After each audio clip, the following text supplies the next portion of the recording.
Blindfold, please. Yes. That's my job. That's my job. What? Wow, it's really weird.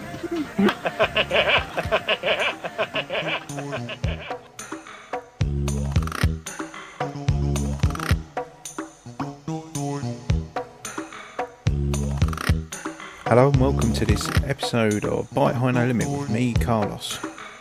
It's Max Headroom month. That means it's the month where we all commemorate that famous broadcast intrusion that Max Headroom performed in 1987 on a Chicago PBS. And this month I'm absolutely delighted to speak to Whitney Merrill, who's a privacy and infosec lawyer, but also has a big presence on Twitter with regards to hacking, and knows the hacking community of Chicago. Because of this, she's been privy to some theories in the past and some theories that she's formulated herself. And she was very kind to give me some of her time to share some of her thoughts about Max Headroom, the state of hacking, the state of info security, what we think of the future, and also talking about her projects in her Etsy as well. So on with the show. Really love what I do. Privacy and security are not just a job to me. They're really a way of life and a way that I contribute. And that comes out a lot in my hobbies, including my art, which is where kind of the Max Headroom stuff is born, is looking to find a balance. When I was actually very early in my career, I went to law school, and privacy and security wasn't a big thing that they focused on in law school. GDPR had not come out yet. And I was spending my free time teaching myself about privacy and security and really trying to basically fall more in love with it. And it became a huge hobby and passion of mine. I knew it was what I was meant to do. And then I actually got a job doing privacy and security. And then you find out you're spending your day doing the work, and then you're spending your evenings doing your hobby, which are the exact same thing. And so as a way for me to kind of not burn out on the two topics, I started exploring ways for me to have an artistic avenue to kind of stay connected to privacy and security, but also still not be reading legal articles or security articles all the time, even in my free time, give myself a little bit of a work-life balance, which has helped. Yeah, it's a great outlet, and it's showing your creative side, like you're saying, still keeping the synergy with your passion at work. Though, what is it they say? If you find something you enjoy doing, you never work a day in your life. I think that's the phrase that's often used. I like to say, if you find something you love, you never work harder than you are right now. I've never worked harder than doing something that I love, because it's so interesting and so fun. And so, yeah. Gets me up every day. Definitely. It's an excellent motivation. So how did the young Whitney Merrill actually encounter technology? What was your first dalliance with technology? Did you have a tape recorder or old Atari that you used to play on in your younger years? Good question. My father was very into technology while I was growing up, and I feel like I'm very much like him. He and I are very similar. And so I remember being very young and having an Apple IIe that I would play on. And that was probably my first, the first time I remember truly playing with a piece of technology and having a computer. And then my dad upgraded our computers at some point, and I was obsessed with helping him set it up and learn to use it. And so computers have always been a big piece of my life and what I've been interested in. But yeah, any other technologies? I mean, really, it was the computers when I was very young, late 80s, early 90s. It's really interesting, and you stayed in that vein. So when did you first discover Max Headroom for yourself in your own private life? So I had always known of the show. I remember just being aware of it, even at a pretty young age. I was very young when the Max Headroom incident happened, but the show I was aware of when I was young, but I hadn't really watched it until my adult life. I became aware of the particular incident of Max Headroom when I just started hanging out in the hacker community. I had not really been exposed to it much until I started working with there's a group here in the US called the Electronic Frontier Foundation. They're kind of the ACLU civil liberties group for the internet. They do a lot of work on anti-surveillance and privacy. And so I had interned with them and started going to DEF CON, a large hacker conference here in the US. And really, that was the first time I had been exposed to the incident. Like, I had heard about it as well as other famous hacks that had come about. Yeah, yeah. And what does Max Headroom sort of represent to you? What does he stand for? Chaos, maybe? Like a little bit. I know that sounds kind of odd, but chaos and a little bit of retrofuturism. There's this idea that even when it was filmed, it had this very futuristic, state of the world as an AI. But I look at it now and I even feel like it still is this like vision of the future that we all kind of want in some ways, which is like the ones that retro, like we were presented when we were younger, but we still kind of aren't seeing today. And so, yeah, it's this retrofuturism that I really love about Max Headroom. Yeah, I guess he's sort of like, from my own perspective, I being in the UK, we were nowhere near Chicago when the incident happened, and he represents so many different things because he's more of a folklore hero to myself, and I find that there's so many different incarnations of Max Headroom, when he was in the UK in the feature film, and then he disappeared from our screens and went to MTV, which not many of us had here unless we had satellite TV. I go away, I grow up, and then I get a PC. I then start looking around, and there's this Max Headroom incident, and I'm going, wow, what's all this about?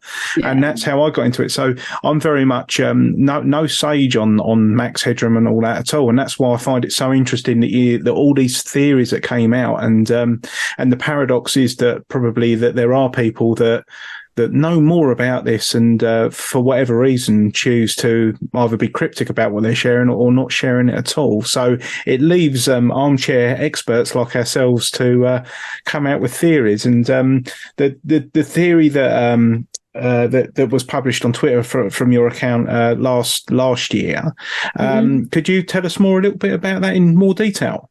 Yeah. So, especially in the hacker community, people have talked about where was it, who was it, how did it happen? I grew up in the city of Chicago, so it also has a little special piece in my heart as well. It has a lot of folklore, right? People are, who did it? Is this person amongst us right now? Are they still in the hacker community? We just have these open questions. And so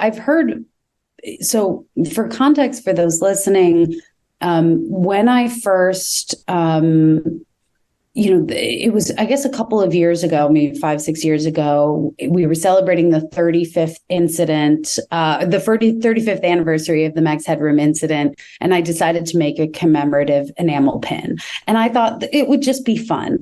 And it was widely more popular than I had ever expected. I made some stickers as well. And as a result of being known for making this enamel pin, people have come up to me and told me all sorts of theories and stories and where they've gone.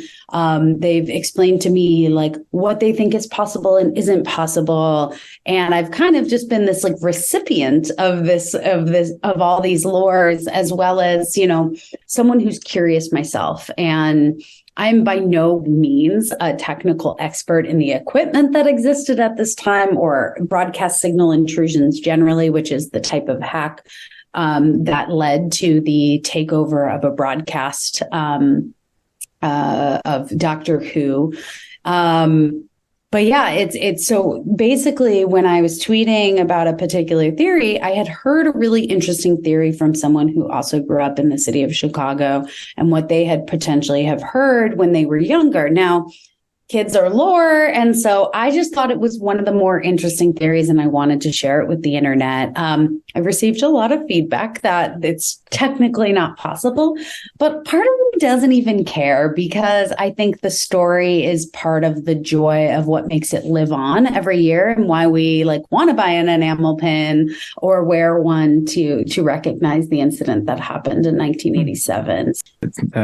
There's just not enough hours in the day to read the Reddits on it and all that. So that's why your one really caught my eye, because although you could say you could drill down and like you say, you could probably deconstruct your own theories, or there's plenty of people on the internet who would offer that for nothing.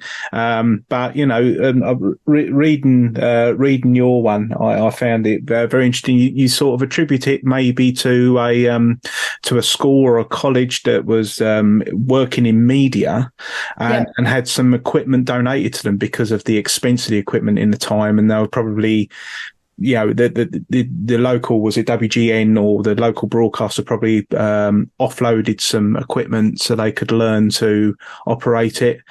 Yeah, I mean, so part of, for those who haven't seen this, you can search on YouTube, Max Headroom's broadcast signal intrusion, and the YouTube videos of this happening will come up. And what you'll see is there are two general clips that happen.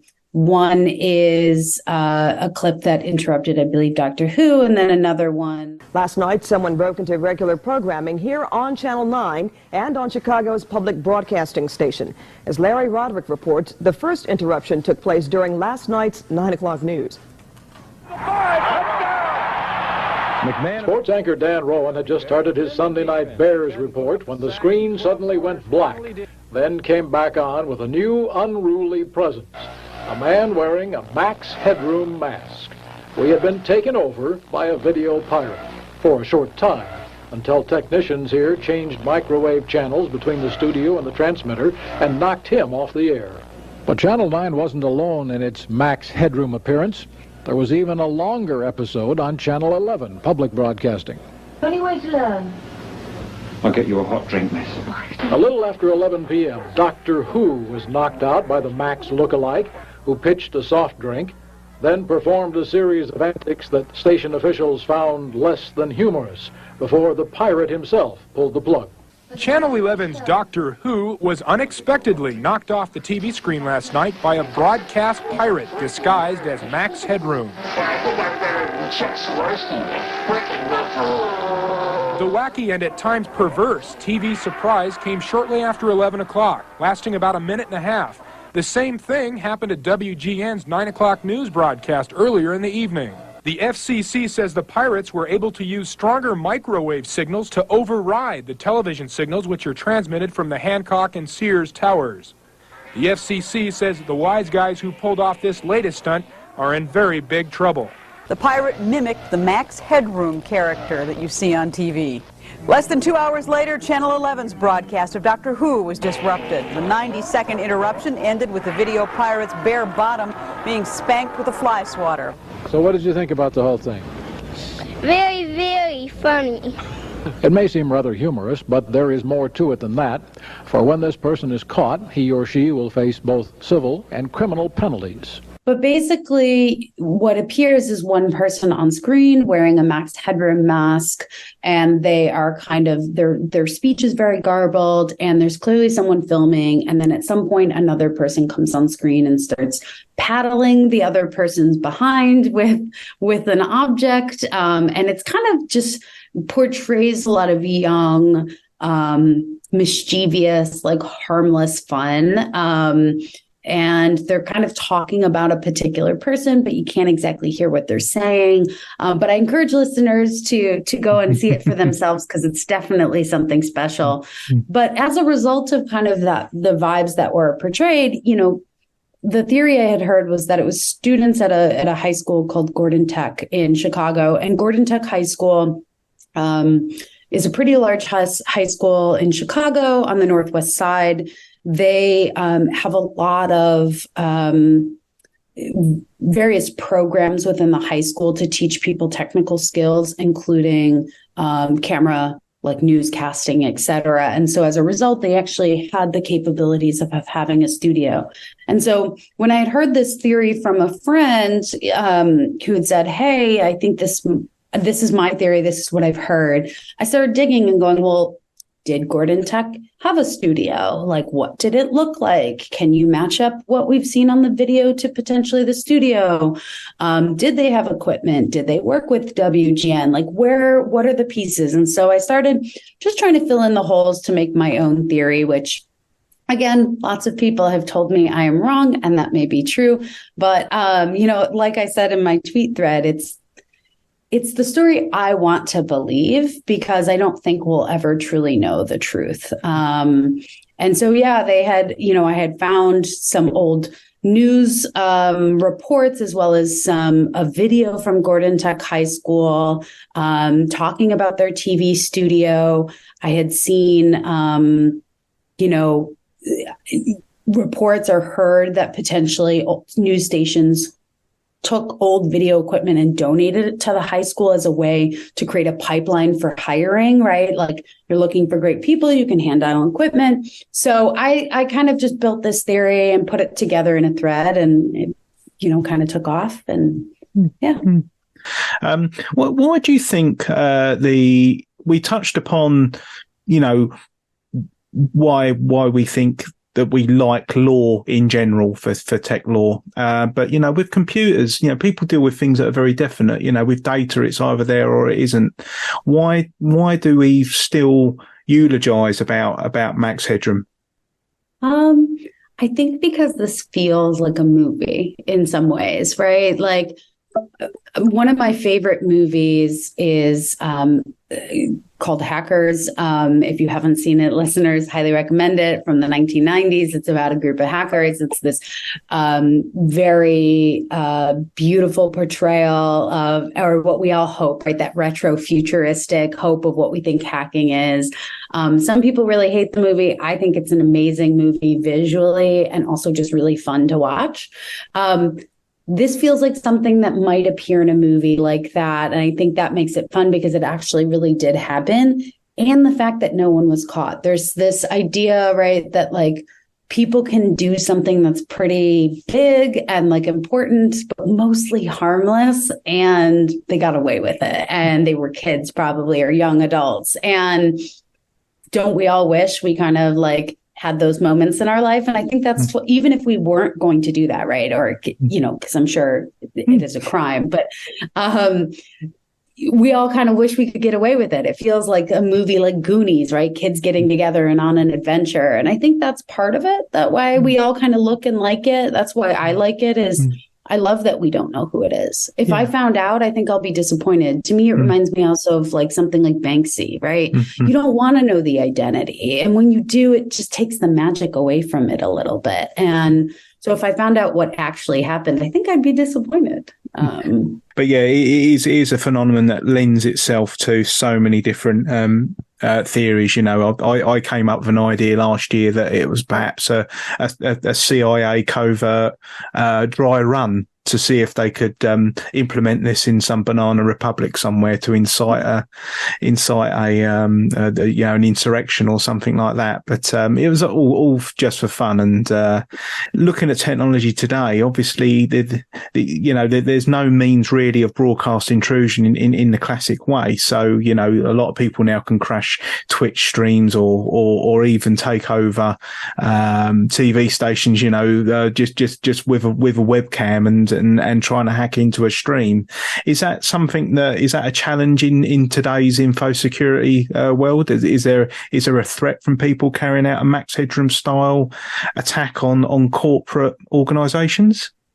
I think it's definitely much more difficult than it once was. I actually, given that my technical abilities about camera equipment in the 1980s is very limited, and that equipment could even be older than 80s equipment. It could be equipment from the 70s, right? I don't know how technically difficult that was. I think it's probably because it was mostly analog, a little bit easier than what we have in a digital world.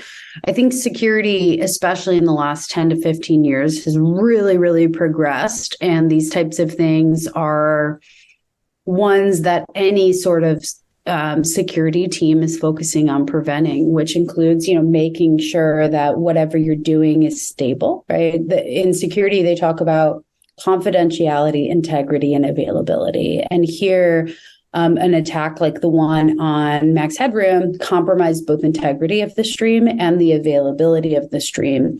And so most security programs are focusing on making sure that any sort of digital system now is continuing to have integrity and availability, make sure that it can't be taken down. Mm-hmm. I think you might maybe like in what happened with Max Headroom, regardless of the current news broadcast systems now, is more like almost like a DDoS on a website, right? Or a takeover of a website that you sometimes see folks like Anonymous doing. And so there is some technical abilities where that can still happen, to liken it more to something that happens on the internet as opposed to an actual live broadcast. Yeah. And I guess the Max Headroom incident was quite an important thing to happen.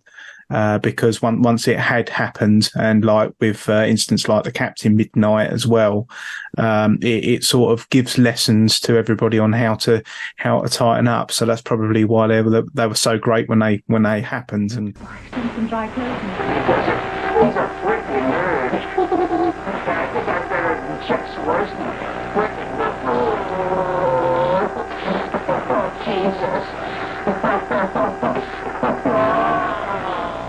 For those listening, Chuck Swirsky was a WGN, a Chicago local television station sports newscaster.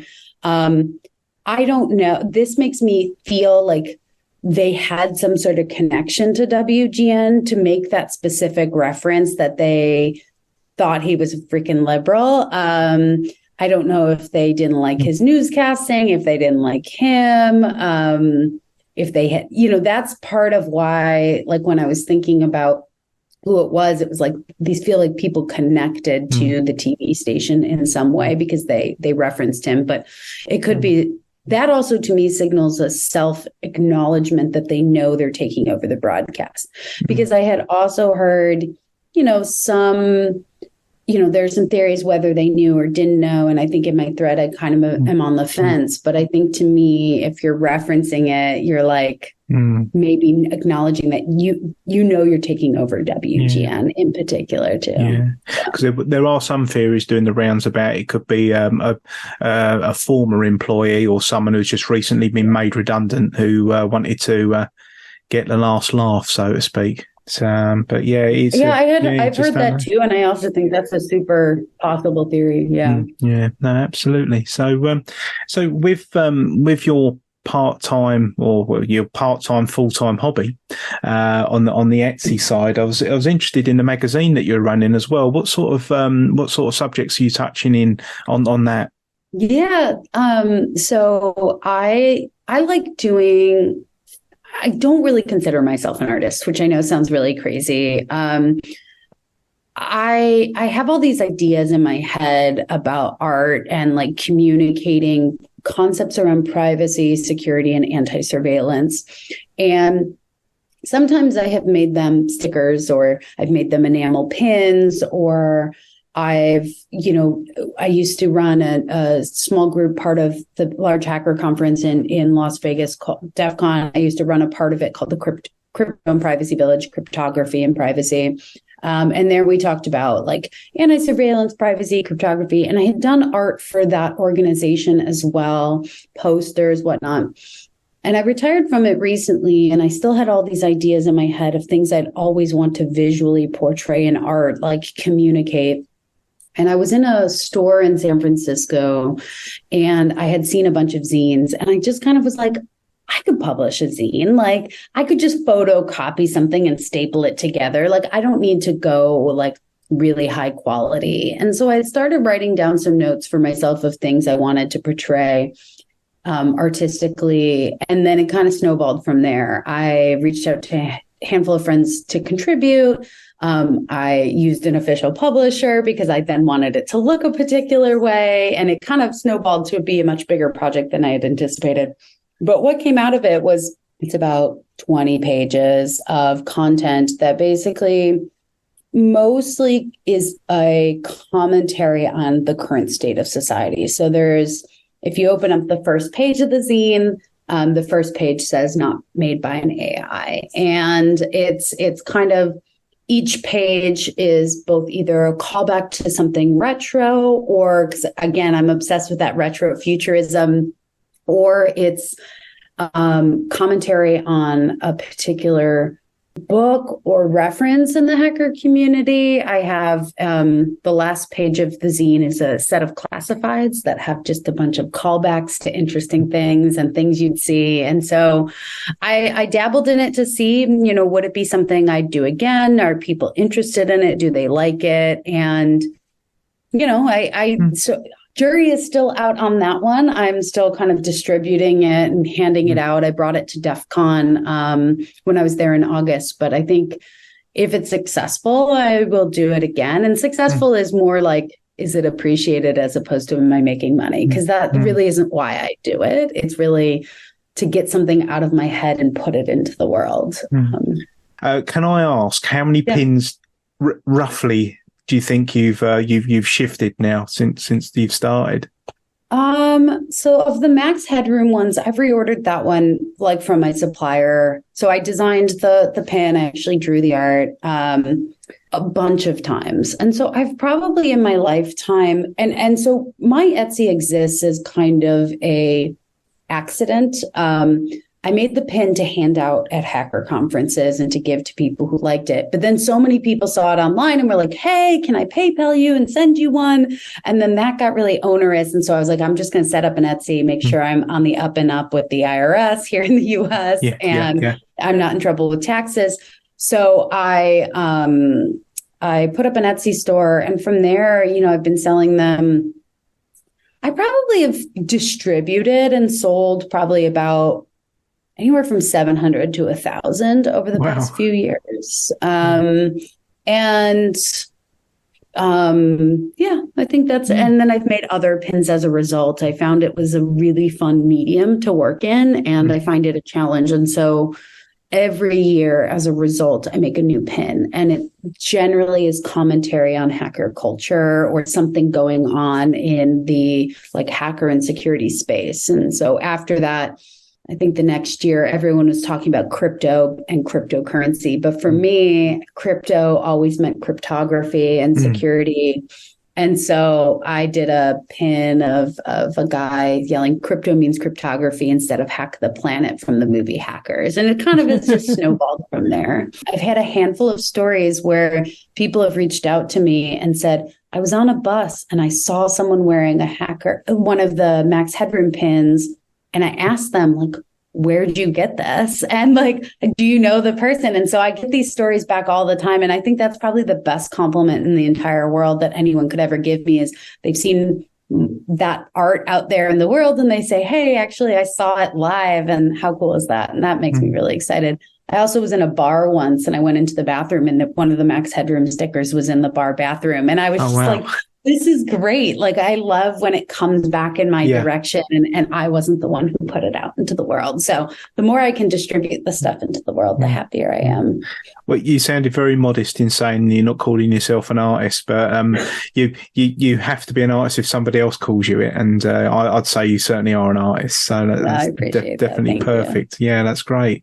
Oh, well, that's brilliant. Just with on the hacking side, do you think when the movie War Games came out in 1983, I've recently read an article saying that 1983 was the year hacking came into common parlance with normal people, Joe Public. In 1983, you'd never have imagined that, everybody would have a computer like Matthew Broderick in his bedroom and everybody would have a telephone line exclusively for computer use. It's hard to imagine what will be happening in another 40 years' time. But do you have any rough ideas on the rough trends and how things are going in IT and computers?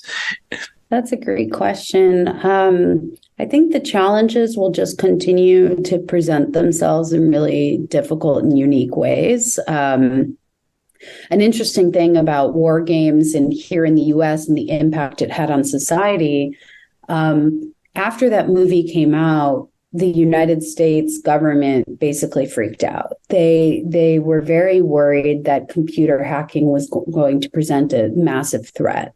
And as a result, they passed a law here in the US called the Computer Fraud and Abuse Act, which is a very well-known anti-hacking law that has put even the most well-intentioned individuals in trouble. And it is quickly written, maybe not the best written, doesn't necessarily reflect what needs to be done or what the appropriate levels of, people say ethical hacking or white hat hacking or, hacking with a good purpose in place. And so I always think about that movie as an interesting impact on society and how we continue to live that today, where Computer Fraud and Abuse Act is a threat to security researchers because it is so broadly written. So in the next 40 years as a lawyer, I'm thinking about the law. I hope to see some reforms to hacking laws. I think we've seen a massive shift in the last 40 years in, yes, it's been, popularized in society, but there's ways for individuals to, hack a company and then report it in a coordinated way that can facilitate things becoming more secure. And that's really, really good. I think in the next 40 years, we'll see challenges like generative AI, and because you can't go a day these days without mentioning generative AI, presenting new challenges to security and how do we solve them. I think we will benefit, hopefully, I hope, from systems being designed from the ground up with security in mind, as opposed to, in the last 10 years with security being more popular, you have systems that already existed where they weren't thinking about security and you had to retrofit it or you had to migrate. And so what will that look like? I also think it's becoming a popular tactic and method for nation states as well as activist groups, and we'll just continue to see it being tested. As a privacy individual too, if hacking, like to expose personal information in particular, doesn't get better, which I'm not sure that we will see a world where it's impossible to hack something, right? If it exists, it's hackable. Mm-hmm. I think we have to move to a world of people shouldn't have the data, right? And this is popular, especially in the EU, but here in the US, it's a lot harder to say data minimization is important. You can't just collect everything. And so I hope in the next 40 years, we see a lot less data collection and thoughtfulness around it so that even when hacks do happen, the impact on the individuals is minimized. There are regimes, especially here in the US, the EU in general and the UK have rejected, where, if you consent to giving your data or you can sell your data and you're making a choice. I'm not sure those things are ones that we can rely on anymore because we don't know the harms that will come from a hack or the misuse of that data, especially as we see AI being leveraged to mimic people's voices and images and writing styles. And it makes us wonder, how do you prove that someone is the person that they are? Identity verification. All those things are interesting pieces in security and privacy that I think will continue to be things we talk about in the next 40 years, maybe solve for. Thank you very much for, coming on today. It's been absolutely brilliant. It's been well worth the wait, Whitney. Thank you very much. Oh, it's been an absolute pleasure. Thank you so much for having me. And to anyone out there listening, if you have theories, please, by all means, share them with me. I would be more than happy to hear. Or if you have feedback, anything, I'm always all ears. And yeah, thank you so much for having me. I really appreciate it. Well, thanks again to Whitney for appearing on the podcast and sharing her thoughts about all things Max Headroom and hacker culture. It's been an absolute privilege to have her. And if you want to give Whitney any feedback at all, you can get her on X at WBM312, or if you're on Blue Sky, you can get her at WBM312.bsky.social. You can also find more about Whitney on whitneymerrill.com. And if you want her Etsy shop, go onto Etsy and search The Garbage File. If you're looking at the pin badge or the magazine and you're not in the United States, it might be an idea just to drop a message to Whitney to see if there's anything that she'll be able to do for you. You never know. Housekeeping time now. Remember, you can always share and like the show, go on the YouTube, hit the subscribe button, etc, etc. If you wanted to buy me a Ko-fi, you can do that on ko-fi.com/byte. Any money donated just really goes towards offsetting the podcast hosting costs and maybe some promotional materials. Thanks as ever to the people who have already bought me a Ko-fi, it's very much appreciated. You can also find my profile on Linktree where you can hit the buttons to either join the mailing list if you're not in the Twitter loop or the Blue Sky loop and you still want to find out when these come out, or you can subscribe to the podcast and you'll get automatically notified when any new ones come out. You can join the conversation at Discord and give us some feedback. The theme tune of this Byte High No Limit podcast is made by Mr. Nisness, where you can find him at YouTube at Mr. NISSNESS. Byte High No Limit is presented by me, Carlos, and is a Byte High No Limit production. I hope you enjoy listening to these as much as I do making them. And until next time, keep it blocky.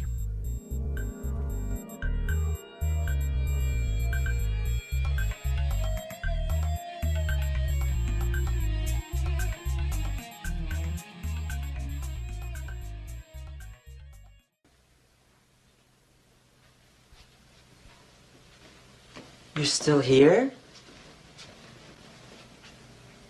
It's over. Go home. Go.